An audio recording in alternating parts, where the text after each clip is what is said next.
Hello and welcome back to Kerbal Space Program. Today we're plainly reviewing more planes, and the thing is moving. Hold on, I got this. It's moving slowly. Okay, maybe if I zoom out a bit, it'll move faster. There we go. This is the VP2 triple tube, made by I closed the thing that told me who made it. Haha, Dom Masters. No wait. God damn it. This is Robert. I didn't have it. I don't know. I don't want to say last name in case, you know, he doesn't want last name, but it is a plane. Obviously, it is a plane. It has some info on it. It has vertical engines, horizontal engines, a cargo door. Really?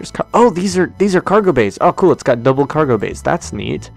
And apparently I'm supposed to turn the brakes on, open the cargo bays, turn on the RCS, turn vertical engines on and use 2/3 throttle. Use RCS to maintain position, turn the horizontal engines on. When at 100 meters per second, turn off the RCS, turn off the vertical engines, and close the cargo bays. And do the same thing in reverse to land it. What if I want to take it off vertically? I mean, traditionally, horizontally. I thought so. Yeah, when it said to open the cargo bays to start, I was like, are there engines in the cargo bays? There are. So yes, that is where he has hidden the engines. And let's see, there was something. Oh yes, I always check the positions of these things. Looks good. Thrust looks really weird, but that's just because it's got a vertical and horizontal engines. And I like your tail. The tail design is really nice. I like it. So now that I've completely forgotten the instructions on how to fly this thing, it's time to fly this thing. Was there a button for cargo bay doors? It was 3. Okay. Are these the horizontal engines or the vertical? Those are the vertical. Those are the horizontal. So we'll turn those off. We'll turn these on. And he said go to 2/3 throttle. So this is 2/3 throttle. I suppose I should turn the RCS on, but I'm not going to. I mean, he did tell me to, so probably a good idea to. But you know, I'm not going to, cause I should be able to do this without them. Oh yeah, it's working. Oh no, oh no. Okay, RCS on. It needs it. And now I activate the... Oops, that was... I turned off the wrong thing! And now we're falling. Alright. RCS off, because we have enough forward momentum to not need it. Gear up. Primary engines... off a little soon. Close the bays. Falling a little. This tailplane design is amazing. I love it. Still falling. Pulling up now because we're falling too much. Okay, now we're flying. Throttling up. So the downside on this craft, I'd have to say right away, is the fact that it requires such a high angle of attack. Of course, I did start the forward thrust without vertical thrust a little sooner than it said to, so that's kind of partially my own fault. Also, never mind, I was about to ask why is there oxidizer, but then I remembered this. Well, apparently this has vernier engines on it, doesn't it? I think it does somewhere. Okay, we got RCS ports on the front. Let's see if there's any embedded things hidden in here. Not that I can see. And back here we have nothing hidden. Nothing hidden. Okay. So if there's any vernier engines, they would be here. And I do not see any. So yes, I think this plane does not have anything that uses oxidizer on it. So why do you have oxidizer? Also, you probably have monopropellant. Oh wait, no, but that's actually used. So that actually makes sense, but the oxidizer really shouldn't be in there. But it's just in that one... what? Oh, you know what? It could be. They could have left it there on purpose for balancing, you know, to get it to balance correctly. So that could actually have a legitimate purpose. Although it's usually better to balance things based on just where the engines are and whatnot than requiring that. But, you know, sometimes you work with what you have. And that is what he had. He who made this plane. So I believe, let me look at the thing that he told me about the thing. It's totally stock, not tested in Ferrum, and it has flight directions in the, you know, craft, so, you know, I already looked at that. Okay. I was confusing it briefly with another one of the plane submissions I'm going to look at today, where they were talking about how high it can fly and whatnot. So yes, I have to say I like the design on this one, especially the tail. The flight performance isn't the best, unfortunately, and I think the reason why has to do with weight, and maybe also a little bit to do with the amount of lifting surface there is on here, because there's not a lot of lifting surface. I mean, there's just not a lot. And it's got 4 engines on it, of which only 2 are really being used at a time. And look at that angle of attack. Like, look how high I have to pull up to just keep it. Yes. I really love this tail, though. This tail is amazing. I'm gonna go land it now, so we'll see how well it lands. You know, once I get over there.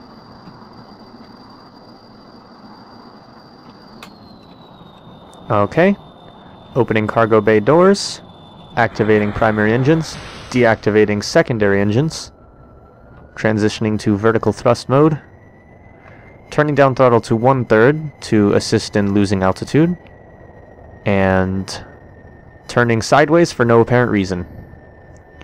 Pitching like this because why not? I'm trying to test its capabilities, obviously, with, you know, flying it slightly erratically, just to see what happens. And what happens is it flies pretty well still. You know, obviously flying slower and a little bit crazier, but, you know, it's good. It's good. Falling a little bit fast. In fact, I might want to throttle up a bit. As in, throttle up a lot.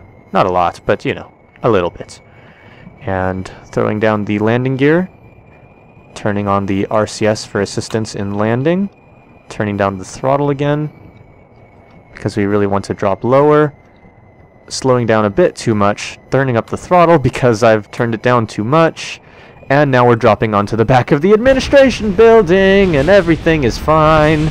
Everything is fine, other than me being a noob.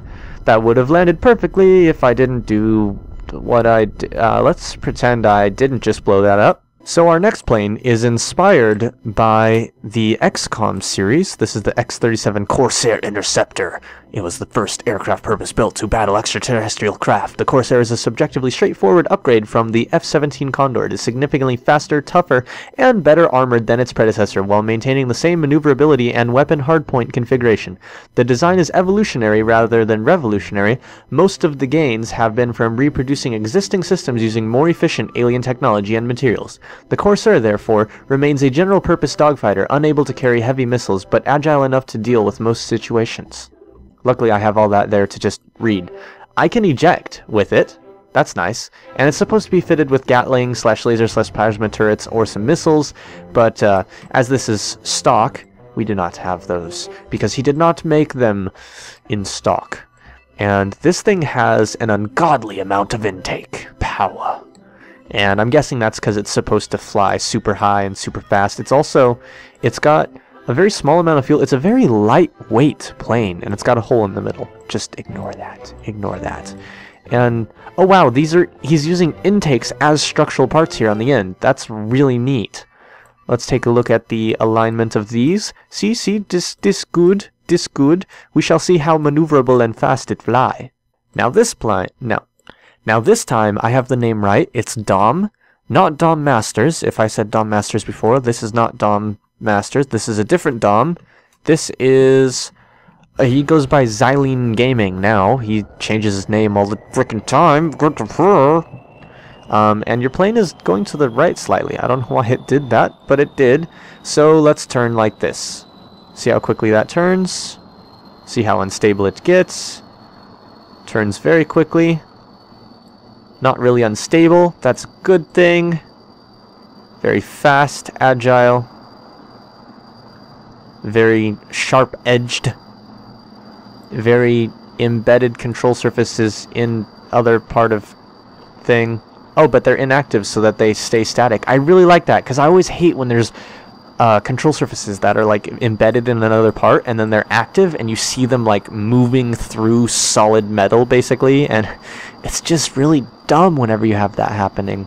but this plane does not do that. I like how the plane is very thin. It's just thin. It looks like it's made of alien. Or yeah, well, I mean, it's supposed to. So we're gonna do an altitude test basically here. And so I'm gonna just fly it up, and fast.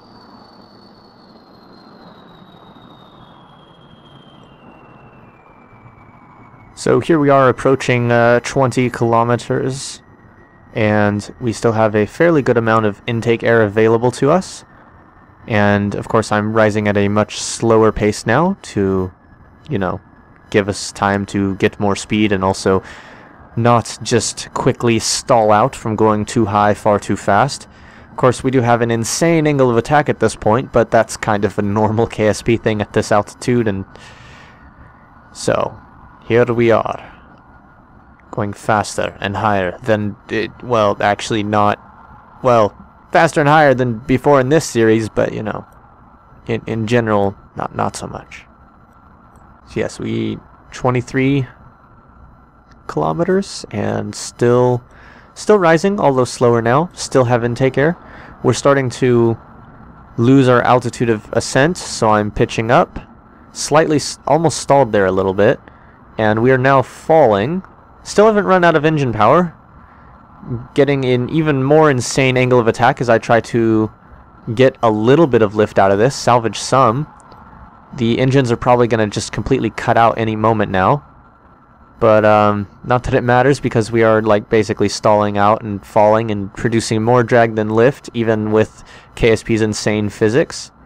So basically we've determined that its maximum altitude, at least from a gradual climb like that, is 23 kilometers before it starts to fall on its own no matter what you do. And I'm sure if you were to kind of go up straight up fast, you could, or at an angle at least perhaps, you could get higher. And it didn't run out of power at that point. The engines still kept on. It didn't run out of air, and that's really nice that you can take it super high and not run out of air. But a more realistic flight altitude is probably 21 to 22 kilometers up. I'm gonna go land it on this island here, assuming I can make the plane stop going that way and turn this way. We're getting a little bit of what they'd call re-entry heating, except we didn't leave, so I guess it's not re-entry, but whatever. I do like how very quickly, even at high velocities, it can adjust the velocity vector pretty quickly, which is nice. And we shall see how it does landing head first at 100 meters per second. No, I'm kidding, of course. I'm gonna land it properly. Why would I just crash it? That would be lame. Lame. So I'm gonna cut throttle down to there. Gonna deploy the landing gear at, you know, a ridiculously high speed. In real life, you wouldn't deploy the landing gear at that high speed, but you know, right now I accidentally turned off my gauge that tells me what's going on. So I guess we're doing a non-instrument landing. So might as well turn off the rest of the instruments. And now I have to hit brakes manually because I don't have the button for it. But this thing does fly well, and it does respond well, so I can confidently fly it and land it like this until it starts to pitch to the side slightly. Okay, nope, still going fine. It does pitch to the right on its own quite a bit. As you can see, it just keeps turning. And that's partially, I think, to do with these angled landing gear like this. That's usually not the best idea. I've always had problems whenever they're angled like that. You can still place them there, just put them down. And it also, I'm thinking, has to do something to do with this, the way you have this hooked up here. I don't know if that's perfectly vertically aligned or not. However that's attached there. If it's attached using attachment nodes, then that shouldn't be the problem. I've accidentally throttled up. And if it's not using attachment nodes, then that's a problem. Also, lol. Bye, world. Oh no, the plane's coming to kill us. Quick, roll out of the way. Explode in self-defense. What? Plane. That's just funny.